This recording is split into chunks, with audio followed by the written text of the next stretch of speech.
Today we only talk about the issue of whether the Communist Party can be defeated or not. Who will come when the Communist Party collapses? Anyway, the two major parties, we collapsed, and the Kuomintang came. The Kuomintang has been working for 23 years, and it collapsed. We still have a few years. The peasants have already been mobilized, but there is still the question of the restoration of the bourgeoisie, rightists, landlords, and rich peasants, and the direction of Yugoslavia. All localities and ministries specialize in those specific issues, but do not deal with the most general and most oriented issues.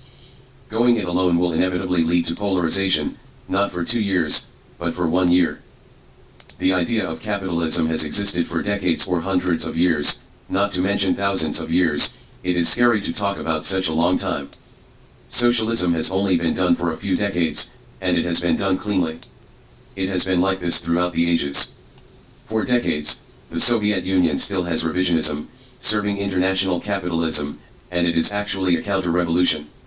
In the book The High Rise of Socialism in the Rural Areas, there is a passage saying that the bourgeoisie has been wiped out, leaving only the remnants of capitalist ideology.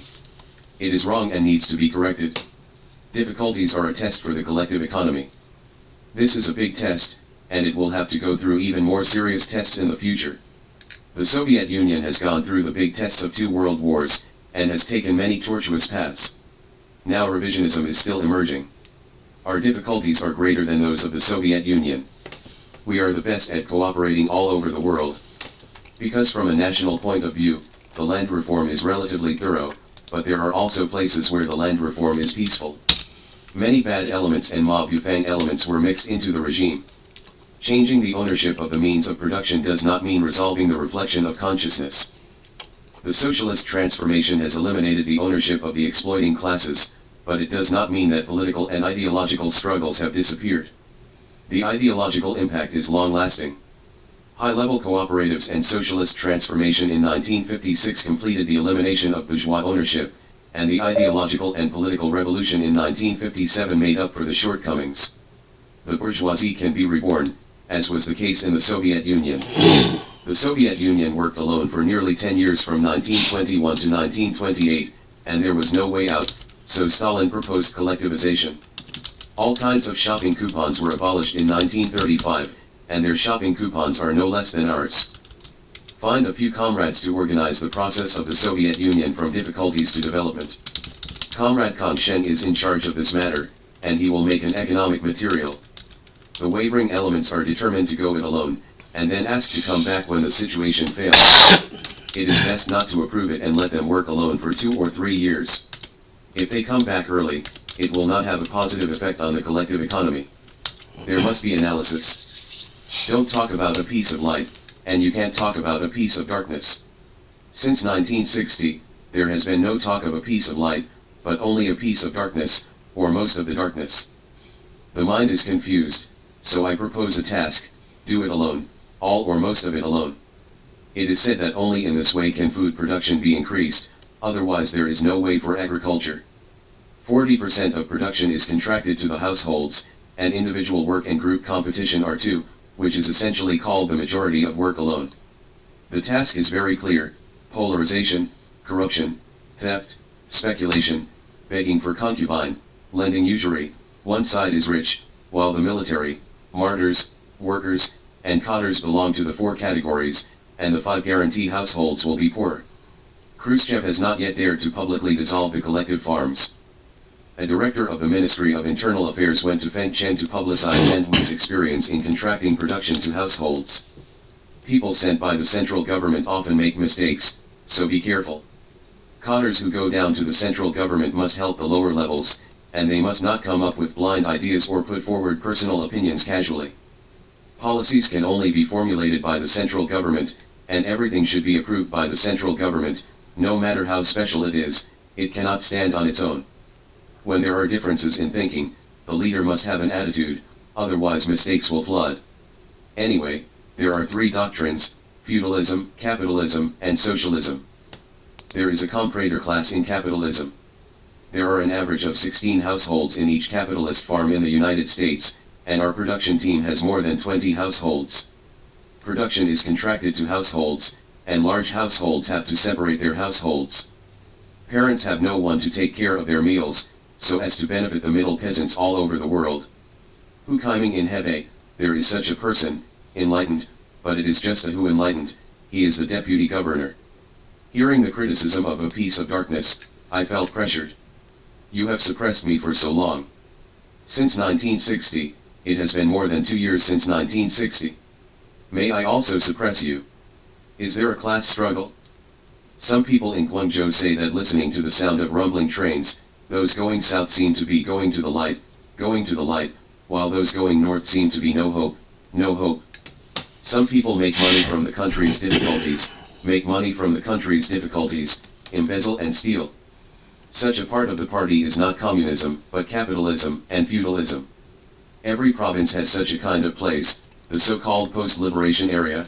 In fact, the democratic revolution is not complete. Among the party members, there are a large number of petty bourgeoisie, some wealthy peasants and their children, and a group of intellectuals. There is also a group of unreformed bad people who are not actually the Communist Party. It is called the Communist Party, but it is actually the Kuomintang.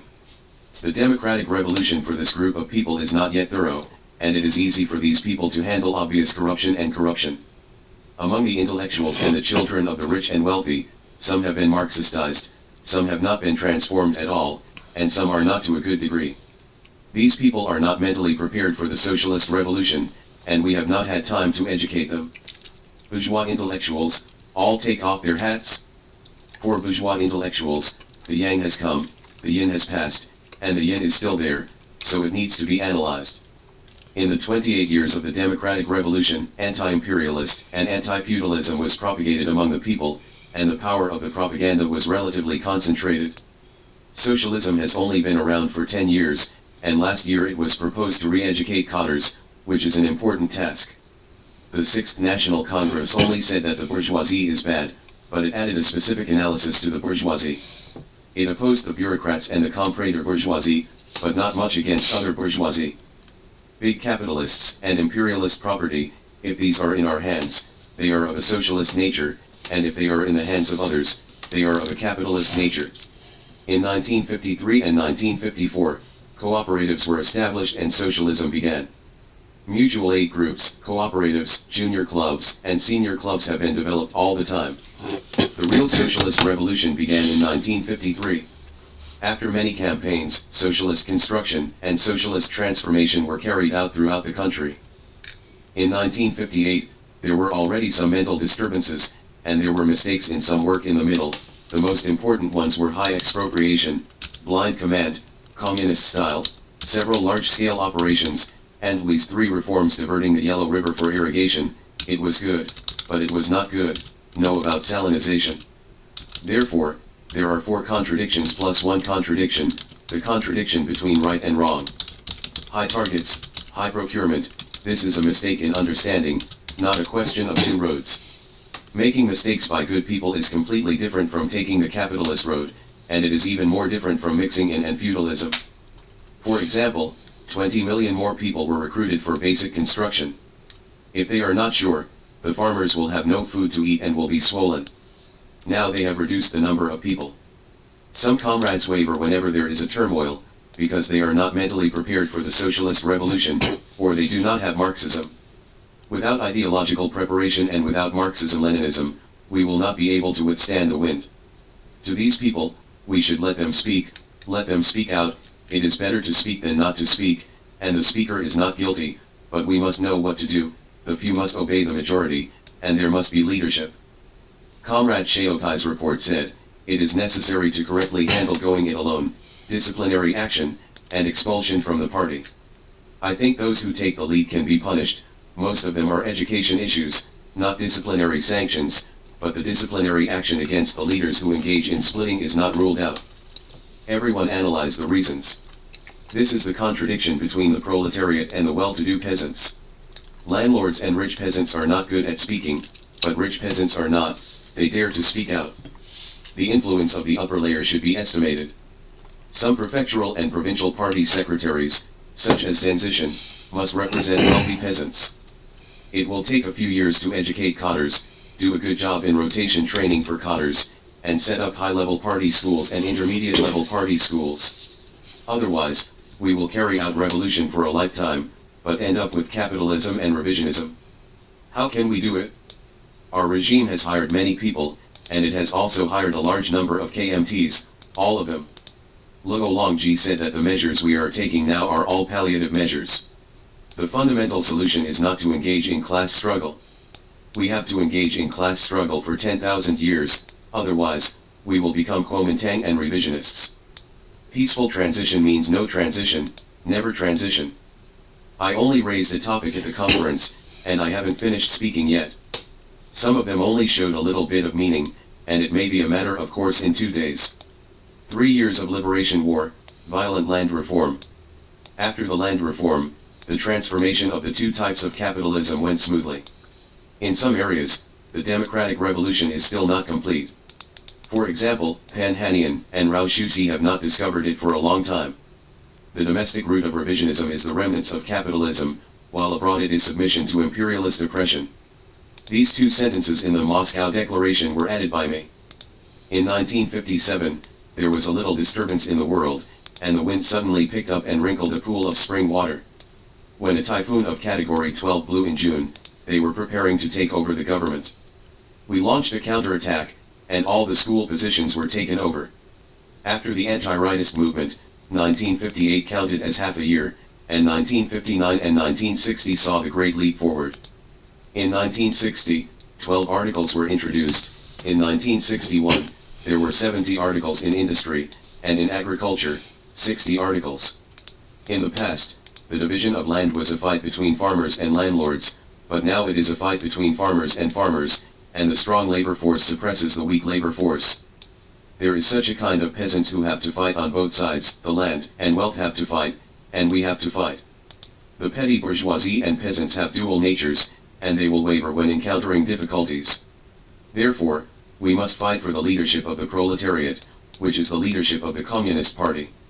In the affairs of the countryside, we rely on the poor peasants and win over the middle peasants. We distribute according to work, but we must take care of the 4 genus and the 5 guarantees.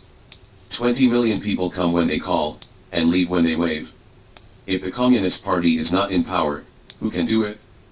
In the first Zhengzhou meeting in November 1958, the commercial policy proposed was not implemented, and the policy of distribution according to work was also not implemented. Instead of promoting the development of agriculture and the collective economy, it had a negative impact. The Department of Commerce should be renamed Department of Destruction.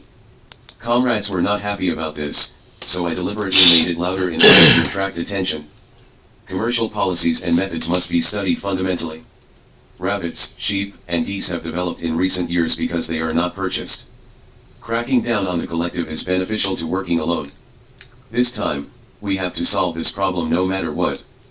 The central government always discusses matters with the provinces, cities, and ministries, but some ministries do not consult with the central government.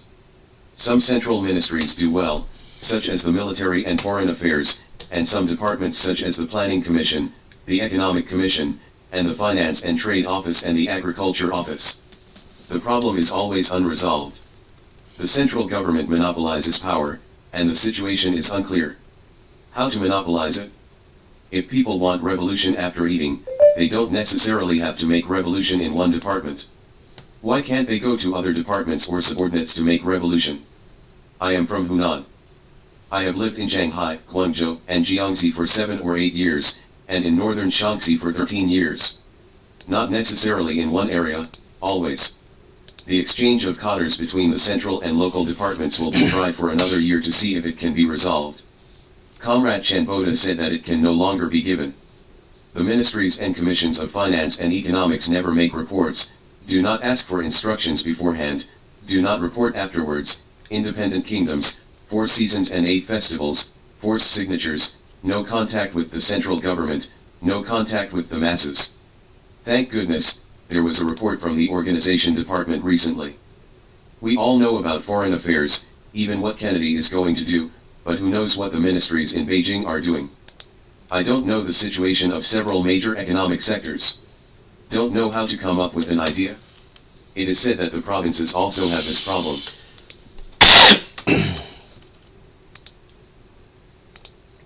After reading a few articles, I found that they have several points of view to support the necessity of taking class struggle as the key link.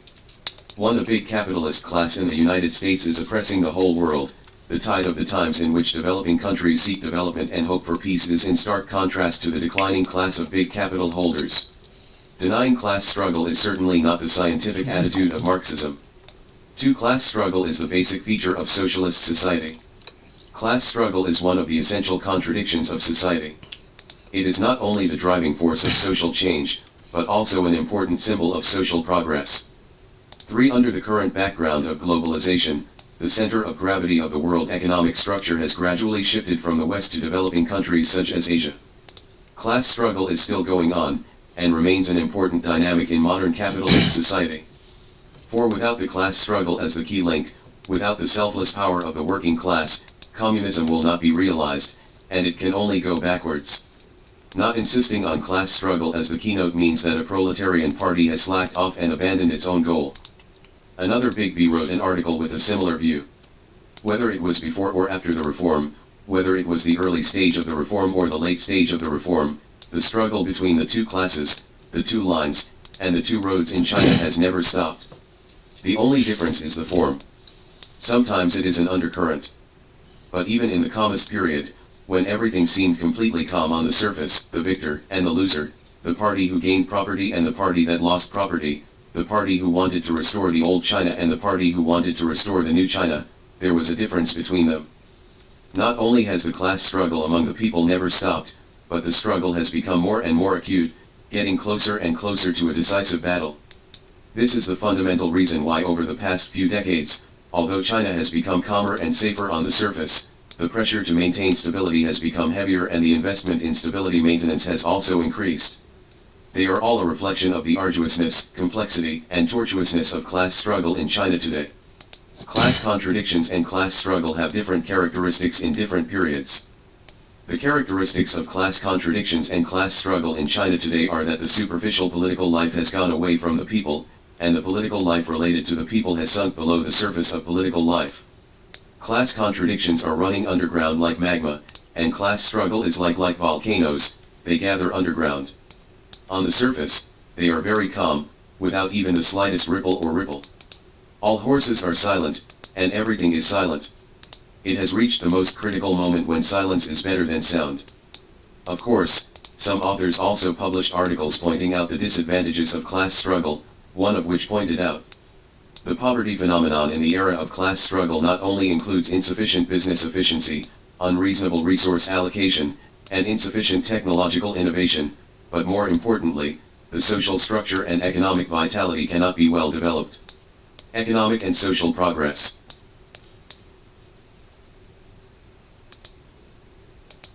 You can be given power, but authority has to be established by yourself. Suda, Lin Biao, Long, Penti Hui, these titans have experienced many battles. Why do they serve Chairman Mao alone? Chairman Mao holds a high position, but his power to conquer the people has never been power, but the authority he has accumulated step by step. This kind of authority cannot be given by anyone or any organization, but established by itself. Chairman Mao's courage is unmatched. When he first went to Jingganshan, Chairman Mao met Yuan Wenkai and Wang Zhou, the kings of the mountain. When he boarded the tiger's den, Chairman Mao did not bring a gun or a knife, but only a guard. The rivers and lakes are sinister and people's hearts are unpredictable. Chairman Mao's self-confidence stems from his knowledge of Yuan Wenkai and Wang Zhou. Taking risks shows his courage, while sending a gun shows his wisdom. The accumulation of wisdom and courage is vigor. To do great things, you must have this kind of mind and courage, and unite people from all corners of the country to achieve the cause of the world. Chairman Mao's strategy and tactics are unparalleled. Chairman Mao was a master tactician. Montgomery praised Chairman Mao as the most extraordinary person in the age of mortals. His command of crossing Kishui 4 times is simply the art of war. This classic case has entered the teaching materials of the most famous West Point Military Academy in the United States. His strategy surpassed all his contemporaries. In 1938, the revolution entered the most difficult and dangerous state. Even Chiang Kai-shek lamented that his family would perish, but Mao Zedong, who was in a corner, let the world see the light ahead with a shocking article on protracted war. This article not only had a huge impact in China, but also had the same impact in Japan. The third younger brother of the Japanese emperor even assassinated Hideki Tojo, who advocated war. The strategy of protracted warfare is known as the First Yang Conspiracy that cannot be deciphered in ancient and modern times. No matter in terms of strategy or tactics, Liu Bachan, Lin Biao, and Pen Hui could not hold a candle to the chairman, although they are also known as the gods of war. Chairman Mao has literary talents that no one can match. In terms of poetry, prose, and calligraphy, Chairman Mao looked down on ancient and modern times, and no one can match him. When Chairman Mao went to Chongqing for negotiations, he brought a short poem Spring Snow in Kanyuan, like a gust of wind, sweeping through the streets and alleys of Chongqing, and literati and inkmen sang continuously. Contesting to pass on and copy, Luoyang paper was expensive for a while. Chiang Kai-shek's literary courage Chen Bullei said that fog Chongqing has become snow Chongqing. Chiang Kai-shek ordered Chen Bullei to organize Queen literati to write poems to meet the challenge, but none of them could match the words of the chairman. Premier Zhou said that Chairman Mao was a literary figure in the party. Chairman Mao wrote many books throughout his life, and his articles still shine with the light of truth to this day. Chairman Mao has the heart of the world for the public. Chairman Mao had 6 relatives who died in the Revolutionary War. Mao Zedong, the first relative to die. The eldest brother Mao Zemin was killed by Shen Shikai, and only brought back an abacus. Chairman Mao stroked the abacus and burst into tears. In joining the revolution, Chairman Mao has long put life and death aside, caring about the common people in the world, and saving the suffering and toiling masses. The most touching thing is the sacrifice of Mao Anying. His strength surpassed the imagination of Premier Zhou and others. When Mao Anying asked Ying to go out to fight, Pen Hui refused. Chairman Mao said, "He is the son of Mao Zedong. If the country is in trouble, if he does not participate in the war, who will join the war?" During the Ukrainian war, were there children of high-ranking officials who served as cannon fodder? After Mao Anying died, Liu Saiqi asked for the body to be transported back to China, but Chairman Mao refused. Chairman Mao's mind of serving the world is really unparalleled. Courage, mind, wisdom, vision, talent. These are the external manifestations of Chairman Mao's great charm. Behind these external manifestations is Chairman Mao's mind and ambition to serve the world. This is the reason why we love and respect Chairman Mao forever.